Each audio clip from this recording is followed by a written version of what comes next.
మనందరికీ తెలిసిందే ఐపీఎల్లో national and international and local క్రికెటర్స్ను కూడా కొనుక్కుంటారు.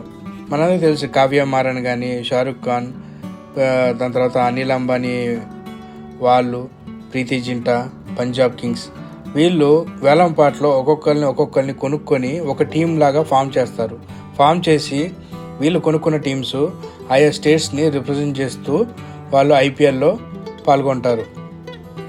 ఎగ్జాంపుల్ షారుఖ్ ఖాన్ ఉండేది ముంబైలో, కానీ ఆయన కోల్కతా టీంని కొనుక్కున్నారు. సో కోల్కతా నుంచి వాళ్ళు ఏదైతే పర్చేజ్ చేశారో టీం ప్లేయర్స్ని, వాళ్ళందరూ కోల్కతా జెర్సీలు వేసుకొని అక్కడ ఆ స్టేట్ని రిప్రజెంట్ చేస్తూ ఆడుతూ ఉంటారు. సో ఇలా ఐపీఎల్లో ప్లేయర్స్ని కొన్న దగ్గర నుంచి వాళ్ళ ఫుడ్, వాళ్ళ అకామిడేషను, వాళ్ళ ప్రాక్టీస్ చేయడానికి నెట్స్ ఎంత ప్రాక్టీస్, ఇలాంటి ఎక్స్పెండిచర్ మొత్తం వాళ్ళ ఏదైతే టీం కొనుక్కున్నారో ఆ ఫ్రాంచైజీయే భరించాలి. ఇలా ఒక్కొక్క టీంకి 250 నుంచి 300 కోట్ల వరకు ఖర్చు పెడుతుంటారు. సపోజ్ షారుఖ్ ఖాన్ గారు కొన్నారు ఒక టీం, కోల్కతా టీం, వాళ్ళకి ఆ టీం మొత్తానికి 250 నుంచి 300 కోట్లు. అలా ప్రతి టీంకి ఒక 300 కోట్ల వరకు ఖర్చు అవుతుంది. కానీ ఇంత ఖర్చు పెట్టి వాళ్ళు ఒకవేళ ఐపీఎల్ ట్రోఫీ విన్ అయితే వాళ్ళకి 20 కోట్లు మాత్రమే ప్రైజ్ మనీ వస్తుంది. సో ఇంత ఖర్చు పెట్టి కేవలం 20 కోట్ల కోసం అయితే వాళ్ళు ఖర్చు పెట్టరు. మరి వాళ్ళకి ఆదాయం ఎలా వస్తుంది? వాళ్ళకి ఇంకా ఏ రకంగా ఆదాయం వస్తుంది?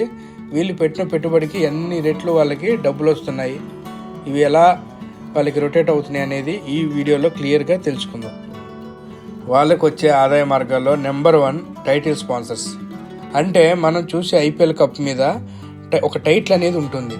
సపోజ్ ఐపీఎల్ కప్ మీద మనం ఎక్కువ ఎవరైతే డబ్బులు ఇస్తారో వాళ్ళ కంపెనీ నేమ్ అండ్ లోగో ఇస్తారు. ఐపీఎల్ స్టార్టింగ్లో అందరు చూసే ఉంటారు, 2008 ఆ స్టార్టింగ్లో డిఎల్ఎఫ్ ఐపీఎల్ అని ఉండేది ఆ కప్ కింద. అంటే డిఎల్ఎఫ్ కంపెనీ అనేది ఆ ఐపీఎల్ కప్ని స్పాన్సర్ చేసింది. అంటే 40 కోట్లు కేవలం ఆ కంపెనీ పేరు, లోగో వేయటానికి బీసీసీఐకి ఈ డిఎల్ఎఫ్ అనే కంపెనీ కట్టింది. సో వాళ్ళు 2008, 2012 వరకు వాళ్ళ ఐపీఎల్ కప్ మీద వీళ్ళ కంపెనీ పేరు అనేది ఉంటుంది. ఆ తర్వాత పెప్సీ ఐపీఎల్ అని వేసేవాళ్ళు 2018, 2019. వీళ్ళ కంపెనీ పేరు, లోగో పడ్డానికి వీళ్ళు 400 కోట్ల వరకు బీసీసీఐ కట్టారు. ఆ తర్వాత డ్రీమ్ లెవెన్ మనందరికీ తెలిసిందే. ఇది 2020లో 222 కోట్లు బీసీసీఐకి పే చేసింది. తర్వాత రీసెంట్గా మన టాటా గ్రూప్, ఇప్పుడు టాటా ఐపీఎల్ అంటున్నాం కదా, టాటా గ్రూప్ 330 కోట్లు పే చేసింది. సో వీళ్ళందరూ ఇంత బిగ్ అమౌంట్స్ అనేది బీసీసీఐకి పే చేస్తారు. బీసీసీఐ ఏం చేస్తుందంటే అందులో 50% ఈ కంపెనీ ఓనర్స్ ఎవరైతే ఉన్నారో, ఐపీఎల్ టీమ్ ఓనర్స్, ఈ షారుఖ్ ఖాన్ కానీ, ప్రీతి జింటా, వీళ్ళందరికీ అన్ని టీమ్స్ ఓనర్స్కి ఈ 50%ని ఈక్వల్గా షేర్ చేస్తుంది. ఇక రెండవది అఫీషియల్ స్పాన్సర్స్. అంటే వీళ్ళకు మ్యాచ్ జరిగేటప్పుడు మనకి చాలా యాడ్స్ కనిపిస్తూ ఉంటాయి. సపోజ్ మనకి ఓవర్కి మధ్యలో ఒక బ్రేక్ వచ్చినప్పుడు స్టేడియంలో మనకి సిఎట్ స్ట్రాటజిక్ టైమ్అవుట్ అని ఒక పెద్ద బోర్డు మీద కనిపిస్తుంది.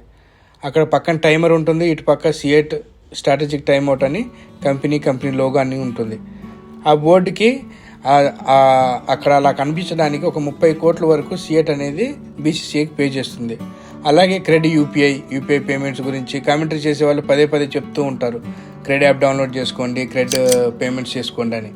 మనకి 4 లైన్ బౌండరీ దగ్గర కూడా ఆ బెల్ట్ మీద రాసి ఉంటుంది పేటిఎం, యూపీఐ, క్రెడ్ యాప్ అని. స్టేడియంలో కొన్ని మనకి ప్రతి స్టేడియంలో ఒక పర్టికులర్ ఏరియాలో టాటా న్యూ బాక్స్ అనే స్పెషల్ బాక్స్ మన అందరికీ కనిపిస్తూ ఉంటుంది. సో అక్కడ నుంచి చూస్తే వ్యూ బాగుంటుంది. సో అక్కడ టాటా న్యూ అని మనకి వాళ్ళ బ్రాండ్, వాళ్ళ నేమ్ అనేది ప్రొజెక్ట్ చేస్తూ ఉంటారు. మీరు చూసే ఉంటారు ప్రతి స్టేడియంలో కూడా టాటా ఈవీ ఎలక్ట్రికల్ అని చెప్పి అక్కడ ఒక కారు కూడా టాటా వాళ్ళది కనిపిస్తుంటుంది. సో వీళ్ళు టాటా వాళ్ళ బ్రాండింగ్ని ఇలా కూడా ప్రమోట్ చేసుకోవడానికి వీళ్ళు ఈ సంవత్సరం 250 కోట్ల వరకు బీసీసీఐకి పే చేశారు. ఇలా వీళ్ళు బ్రాండ్స్ అందరూ కలిసి బీసీసీఐకి పే చేసిన డబ్బుల్లో 50% మళ్ళీ ఓనర్స్కి వెళ్తుంది.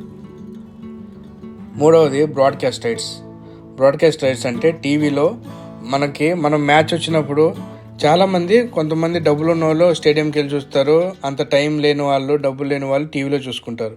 కానీ టీవీలో ఏ ఛానల్లో రావాలనేది దానికి రైట్స్ అనేది ఉంటుంది. ఆ రైట్స్ ఇష్యూ చేసేది బీసీసీఐ దగ్గర నుంచి ఎవరైతే ఎక్కువ డబ్బులకి టెండర్ వేస్తారో వాళ్ళకే బీసీసీఐ రైట్స్ అనేది ఇస్తుంది. సపోజ్ 2008 స్టార్టింగ్లో మనకి సోనీ మ్యాక్స్ వాళ్ళు ఈ రైట్స్ని దక్కించుకోవడం జరిగింది. దానికి వీళ్ళు 8,200 కోట్లు బీసీసీఐకి ఒక సంవత్సరానికి గాను పే చేయాల్సి వచ్చింది. ఆ తర్వాత స్టార్ స్పోర్ట్స్ అది ఒక 5 సంవత్సరాలకి 16,400 కోట్ల వరకు స్టార్ స్పోర్ట్స్ వాళ్ళు తీసుకున్నారు. ఇప్పుడు Jio cinema and Disney plus Hotstar వీళ్ళిద్దరు కలిసి 24,000 కోట్లు వీళ్ళు పాడుకున్నారు. సో అందుకనే మనకి జియో సినిమా డిజ్నీలో మాత్రమే మనం ఐపీఎల్ చూడగలం. ఇలా ఈ టీవీ ఛానల్ వాళ్ళు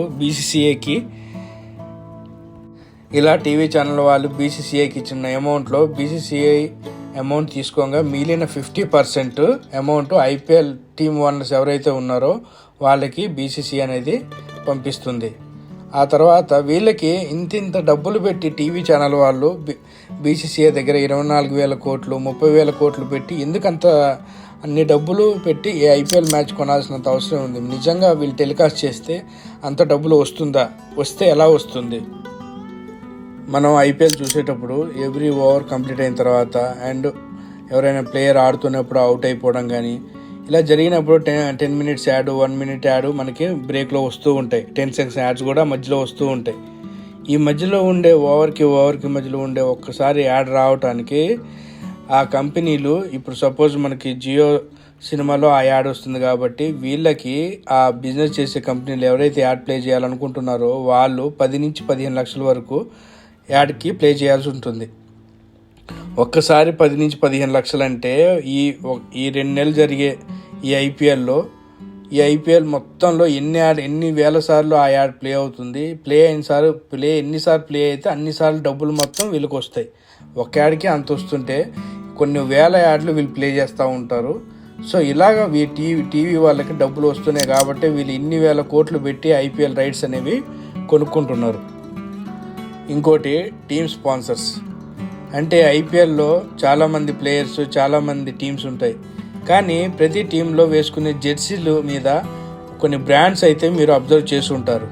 ఇలా 4-5 రకాలు మొత్తం టాప్ టు బాటం ఇంకా ఎక్కువ బ్రాండ్ లోగోస్ అనేవి ఉంటాయి. వాటికి ఆ జెర్సీ మీద వేయించుకున్నందుకు గాను వాళ్ళు కొంచెం ప్రైస్ అనేది ఛార్జ్ చేస్తారు. అంటే బాగా విజిబిలిటీ ఉండే ఏరియాలో అంటే చెస్ట్ మీద 40 to 50 crores పెట్టి చెస్ట్ మీద కనబడే యాడ్కి ఒక రేటు, బ్యాక్ సైడ్ ఫ్లిప్ అయితే బ్లాక్ సైడ్ అయితే 10 నుంచి 20 కోట్లు, ఒక షోల్డర్ మీద కొన్ని ఉంటాయి. ఆ తర్వాత ఫ్యాంట్కి తర్వాత హెల్మెట్ మీద కూడా మనకి లోగో అనేది కనిపిస్తుంది. ఇలాగా వాళ్ళ లోగోస్ వాళ్ళ బిజినెస్ లోగోస్ పేర్లు కనిపించడానికి వాళ్ళు కొంత అమౌంట్ అనేది ఈ టీమ్ ఓనర్స్కి పే చేస్తూ ఉంటారు. ఇలా కూడా డబ్బులు సంపాదిస్తారు వాళ్ళు. నెక్స్ట్ ఇంకోటి ఐపీఎల్ టికెట్స్. ఇది అందరికీ తెలిసిందే. ఐపీఎల్ టీమ్స్ అనేవి ప్రతి టీము వాళ్ళ హోమ్ గ్రౌండ్లో మినిమం 8 మ్యాచెస్ అయితే పక్కాగా ఆడుతుంది. సో సపోజ్ ఎగ్జాంపుల్ హైదరాబాద్ ఉంది. హైదరాబాద్లోని ఉప్పల్ స్టేడియం ఉంది కదా. ఈ స్టేడియంలో జరిగే సన్ రైజర్స్ ప్రతి మ్యాచ్లోనూ వాళ్ళ టికెట్స్ మొత్తంలో 80% వాళ్ళ ఓనర్స్కి వెళ్ళిపోతుంది. అంటే కావ్యమారానికి వెళ్ళిపోతుంది. మిగతా 20% మాత్రం క్రికెట్ అసోసియేషన్ బోర్డుకి వెళ్ళిపోతుంది. ఎందుకంటే ఆ స్టేడియాన్ని మెయింటైన్ చేయటం, మళ్ళీ వాళ్ళు దీనికి ప్రిపేర్ చేయటం ఇలాంటివి ఉంటాయి. కాబట్టి అసోసియేషన్ 20%, ఓనర్స్కి 80% ఉంటుంది. ఇందులో బీసీసీఐకి ఎటువంటి రూపాయి కూడా వెళ్ళదు. ఇంకా లాస్ట్ది ఐపీఎల్ ప్రైజ్ మనీ. ఇది అనేది తెలిసిందే. ఐపీఎల్లో మనం ఎవరైతే విన్ అవుతారో విన్ అయిన టీంకి 20 కోట్ల ప్రైజ్ మనీ వస్తుంది. రన్నరప్గా ఎవరైతే ఉంటారో వాళ్ళకి 13 కోట్లు వస్తుంది. క్వాలిఫైర్ 2లో ఓడిన వాళ్ళకి 7 కోట్లు, ఎలిమినేటర్ 2లో ఓడిన వాళ్ళకి 6.5 crores మనీ అయితే ప్రైజ్ మనీ వస్తుంది. ఈ ప్రైజ్ మనీ చాలామంది అనుకుంటారు మొత్తం ప్లేయర్స్ ఈక్వల్గా పంచుకుంటారని. కాదు, ఈ ప్రైజ్ మనీ 20 కోట్లు అయితే 10 కోట్లు ఓనర్కి వెళ్ళిపోతుంది. మిగతా 10 కోట్లలో మిగతా ఎంతమంది 14 ప్లేయర్స్ అయితే ఎంతమంది ప్లేయర్స్ ఉన్నారో వాళ్ళందరికీ ఈక్వల్గా షేర్ చేస్తారు. ఇన్ని రకాలుగా మనకి ఓనర్స్కి ఇంత డబ్బులు వస్తుంది. ఇలా డబ్బులు మీకు కూడా కావాలంటే మీరు ఒకవేళ ఐపీఎల్లో ఏదన్నా ఇలాంటి టీంలు కొనాలంటే మాత్రం మనకి ఒక్కొక్క టీంకి ఒక్కొక్క వాల్యూ అనేది ఉంటుంది. ఆ వాల్యూ బట్టి ఒకవేళ మీరు కొత్తగా ఫ్రాంచైజీ కావాలన్నా కానీ మీరు సపోజ్ ముంబై ఉంది, దానికి 9,000 కోట్లు దాని వాల్యూ. మీరు వాళ్ళు అమ్మే ఉద్దేశం ఉంటే మీరు కొనుక్కునేటట్టయితే మీరు అంత పే చేసి కొనుక్కోవాలన్నమాట ఆ బ్రాండ్ని, ముంబై ఇండియన్స్ అట్లాంటి బ్రాండ్ని. సో ఇలా మీకు మరిన్ని వీడియోల కోసం మా ఛానల్ని లైక్, షేర్, సబ్స్క్రైబ్ చేయండి. ఇలాంటి మరిన్ని వీడియోల కోసం మా ఛానల్ని లైక్, షేర్, సబ్స్క్రైబ్ చేసుకోండి. Thank you.